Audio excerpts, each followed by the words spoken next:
Super 8-এ দ্বিতীয় ম্যাচে ভারতের বিপক্ষে হারের পর টুর্নামেন্ট থেকে বাদ পড়ার সংখ্যায় পড়েছিল টাইগাররা। তবে বাংলাদেশের আশার পালে এবার হাওয়া লেগেছে। অস্ট্রেলিয়ার বিপক্ষে আফগানদের জয়ে এবার কপাল খুলে গেল বাংলাদেশের। গ্রুপ এ থেকে কোনো দলেরই এখন সেমিফাইনাল নিশ্চিত নয়। আফগানদের সামনে সহজ সমীকরণ থাকলেও সেমিতে পৌঁছাতে হলে অনেক যদি কিন্তু হিসাব রয়েছে বাংলাদেশের সামনে। বাংলাদেশ সেমিতে যেতে পারবে যদি পরের ম্যাচে অস্ট্রেলিয়া ভারতের কাছে হেরে যায়। অপর খেলায় বাংলাদেশকে আফগানদের বিপক্ষে জিততে হবে বড় মার্জিনে, তবেই সেমিতে পৌঁছাতে পারবে বাংলাদেশ। অনেক যদি কিন্তু থাকলেও টাইগারদের সামনে শুধু একটাই কাজ, আফগানদের ভালোভাবে বধ করতে হবে। সেমিতে যেতে বাংলাদেশের পাশাপাশি আফগানদেরও তাকিয়ে থাকতে হবে ভারত অস্ট্রেলিয়া ম্যাচের দিকে। ফলাফল যদি বাংলাদেশের অনুকূলে আসে তবে আফগানদের বিপক্ষে খেলাটা জমে উঠবে আরও একবার। ম্যাচটি দাঁড়াবে অলিখিত কোয়ার্টার ফাইনালে।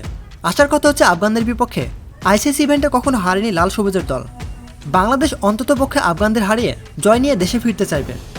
তো দর্শক, বাংলাদেশ কি পারবে এত সমীকরণের মারপ্যাচ কাটিয়ে ভালো ক্রিকেট খেলতে?